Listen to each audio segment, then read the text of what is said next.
سلام البنات، ان شاء الله تكونوا بخير وبصحة جيدة يا رب. ان شاء الله تكونوا هانيين ولاباس. نتمنى ان شاء الله تكونوا ريحتوا في هذه العطلة.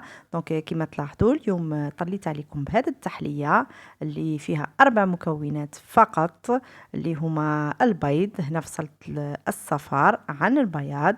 دونك هنا عندي 4 حبات بيض، فصلت الصفار عن البياض. وعندي 100 غرام تاع الشوكولا كما تلاحظوا.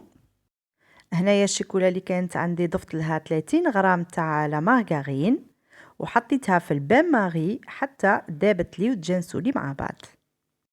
ملاحظه برك انه لو ريسيبيون اللي حطيت فيه الشوكولا الدوبلي في البان ماري ما لازمش يلامس الماء، هكذا باش ما تتحرقناش الشوكولا.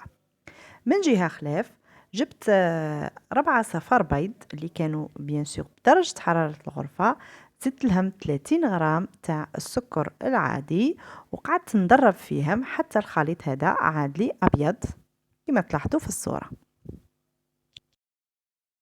كي وصلت لهذا القوام جبت الشوكولا اللي كنت ذوبتها مع لا مارغرين وضفتها في هذا الخليط، وزدت كملت خلطت مليح حتى تجانسوا لي مع بعض.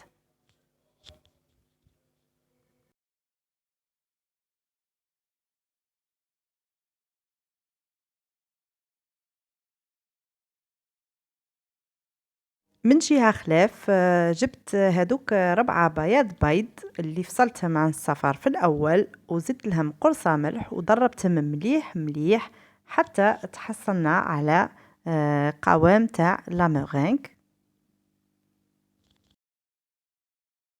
ومن بعد رحت ضفت هذاك لا مورينغ اللي تحصلنا عليها على 3 دفعات في الخليط الأول كما تلاحظوا، ونحاولوا هنا انه ندخلوا هذيك لا مورينغ بشويه باش تبقى القوام نتاعها مليح. نكمل الكميه كامله تاع لا مورينغ بهذا الشكل، نخلطها مليح حتى تندمج لي مليح مع الخليط الاول بهذه الطريقه، ومن بعد نشوفوا النتيجه في الاخير.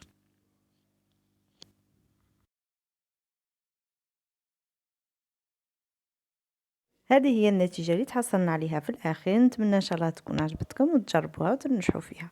نلتقي إن شاء الله في وصفات أخرى مع لمسات أم أحمد ديزاد.